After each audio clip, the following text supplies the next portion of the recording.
आज के दौर में यहाँ पर हम इंसान बहुत से मसलों से दो चार हैं, वहीं प्लास्टिक पोल्यूशन भी इन मसलों में से एक बहुत बड़ा मसला है। कई सालों से प्लास्टिक बैग्स ने दरियाओं, समुद्र और नदी नालों को भी बहुत ज्यादा गंदा कर दिया है, जिसकी वजह से पानी में रहने वाले लाखों जानवर मर चुके हैं। एक स्टडी के मुताबिक अगर ऐसा ही चलता रहा तो 2050 तक पानी में रहने वाले सारे जानवर मर जाएंगे। इसी चीज को देखते हुए समुद्र को साफ करने के लिए एक प्रोजेक्ट पर काम शुरू हो चुका है। जैसे जैसे इस प्रोजेक्ट पर काम होता जाएगा, समुद्र साफ होते जाएंगे। आखिर ये प्रोजेक्ट है क्या सच में ये प्रोजेक्ट पूरे समुद्र को साफ कर पाएगा? ये आप जानोगे आज की इस वीडियो में, तो पूरी वीडियो वॉच कीजिएगा। और आप देख रहे हैं एवरीथिंग। आज से 25 साल पहले कैप्टन चार्ल्स मोरे पैसिफिक ओशन में अपना जहाज चला रहा था, तो इसने समुद्र में प्लास्टिक बैग का एक पहाड़ देखा, जिसको बाद में ग्रेट पैसिफिक गार्बेज पैच का नाम दिया गया। ये पैच समुद्र के पानी के साथ गोल घूमता है। ये प्लास्टिक बैग समुद्र के जितने एरिया में फैले हुए थे, वो एरिया फ्रांस से 3 गुना बड़ा है। इस एरिया में 1.8 ट्रिलियन प्लास्टिक बैग्स मौजूद हैं, लेकिन इससे भी ज्यादा हैरान करने वाली बात यह है कि पूरी दुनिया के समुद्र में इस तरह के 4 और गार्बेज पैचेस को देखा गया है और 3/3 ऐसे पैचेस की तादाद बढ़ती जा रही है। इस गार्बेज प्लास्टिक की वजह से समुद्र में अब तक 800 के करीब स्पीसीज मर चुकी हैं और साइंसदानों की एक नई स्टडी के मुताबिक इस पोल्यूशन की वजह से अभी भी 100 से ज्यादा स्पीसीज के खत्म होने का खतरा है। अगर ये चीज इतनी ज्यादा खतरनाक है तो आज किसी ने समुद्र को साफ करने का क्यों नहीं सोचा? ये एक ऐसा सवाल है जो बॉयस्लैट ने भी पूछा है। बॉयस्लैट ओशन को साफ करने वाले प्रोग्राम का फाउंडर है। 2011 में जब ये 16 साल का था तो ग्रीस में स्क्यूबा डाइविंग करते हुए उसने समुद्र के अंदर मछलियों से ज्यादा प्लास्टिक देखा।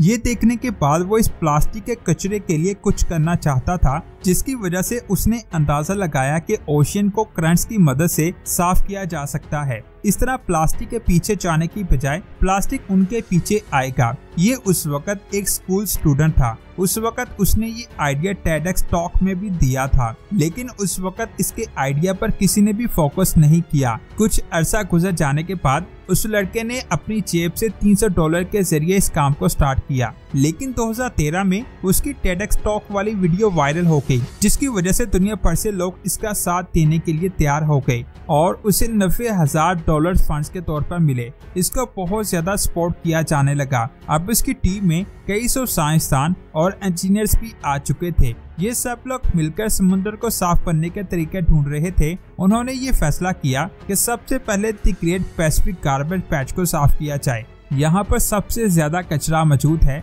इसके साथ ही उन्होंने समुद्र में इंटरसेप्टर्स भी लगाए, जिनकी वजह से प्लास्टिक आगे समुद्र में नहीं जा सकता। 2018 के सितंबर में ओशन को साफ करने का ट्रायल सिस्टम 1 शुरू हुआ। ये अपनी तर्ज का दुनिया में सबसे पहला ओशन को साफ करने वाला सिस्टम था। इस सिस्टम में 600 मीटर का फ्लोटर नेट लिया गया। ये फ्लोटर इतना ऊंचा डिजाइन किया गया कि इसके ऊपर से प्लास्टिक नहीं निकल सकता था और इसी तरह इसको इतना ही गहरा बनाया गया कि इसमें प्लास्टिक आसानी से आ जाए और बाहर ना निकल सके। ओशन करंट की वजह से सारा प्लास्टिक इस नेट के अंदर यू शेप में जमा हो जाता। इस फ्लोटर के साथ solar power light, cameras, sensors और एंटी क्लूजन सिस्टम भी लगाया गया था। इस टेक्नोलॉजी की मदद से ये पता लगाया जा सकता था कि समुद्र को साफ करने वाला प्रोग्राम किस हद तक कामयाब हुआ है। इस नेट के साथ साथ एक शिप भी ट्रेवल करती है जो सारे प्लास्टिक को जमा करके किनारे तक लाती है। जमीन पर लाने के बाद प्लास्टिक को रिसाइकिल किया जाता है और उससे नए प्रोडक्ट्स बनाए जाते हैं।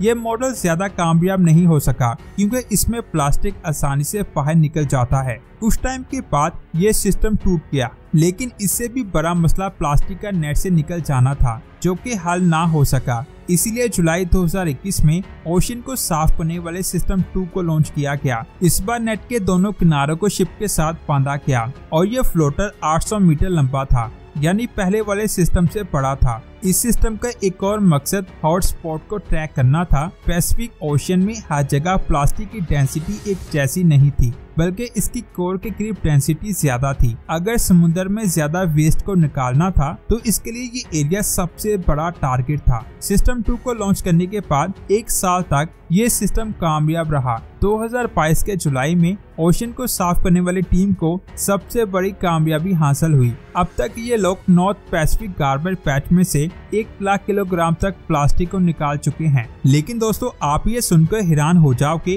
कि ये पैसिफिक ओशन में मौजूद गार्बेज का सिर्फ 0.1% है। सिर्फ 0.1% गार्बेज को साफ करने में इन्हें एक पूरा साल लगा।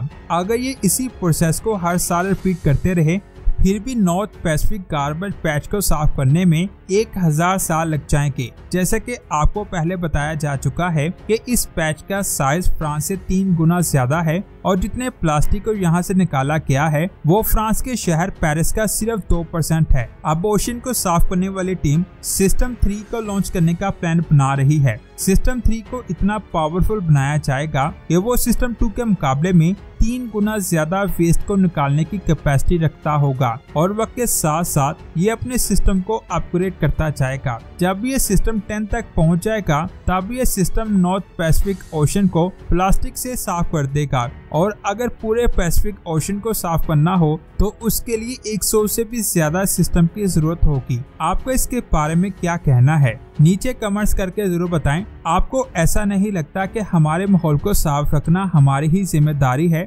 लेकिन अफसोस की बात यह है कि हम इंसान ही अपने माहौल को सबसे ज्यादा तबाह कर रहे हैं। हम सबको मिलकर अपने माहौल को साफ रखना चाहिए। वीडियो अच्छी लगी तो लाइक और शेयर लाजमी करें। मिलते हैं एक और शानदार वीडियो में। अपना बहुत सारा ख्याल रखें। अल्लाह हाफिज।